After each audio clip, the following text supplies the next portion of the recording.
Ini ndiri murume ane 45 years, ndiri muSouth Africa. Ndakaenda kunoromba ndokubva ndanzi ndinofanira kurara naamai vangu. Semunhu aida kuti ndiite mari, ndainge ndazvipira hangu kunoromba. Kuromba uku raiva bhizinesi randaida kuti rikure, saka ndaifanira kukorobha mumashopu netsvina iya yandinenge ndabuditsa pakurara naamai vangu.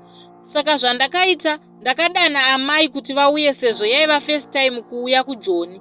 Ndakangotaura nadhiraivha wetraki kuti auye navo, ivo foni vanga vasina. Amai vangu munhu aimwa doro, saka musi wavakasvika ndakatanga kufona kumusha ndichiti mama havana kusvika until today vanhu vanototi mama vakafa.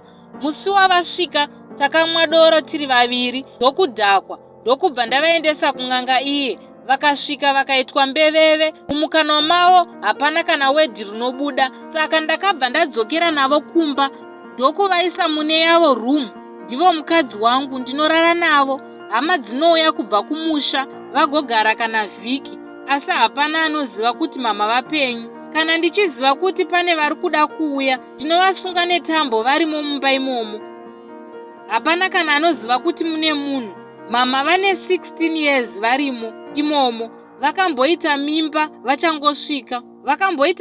vachangosvika, vakazvara mwana ndikauraya, ndikaviga pamba ipapo. Mari ndinayo asi ndakushungurudzika because amai vangu vachembera now, handichazivi zvekuita. Ndafunga kuvatakura ndonovasiya pamusha usiku, ndotiza nemari yacho. Mari yacho haichanaki vedu weye kana kunakidza. Ndinokumbirawo kana pane vanokwanisa kundibatsirawo kuti ndoita sei panyaya iyi.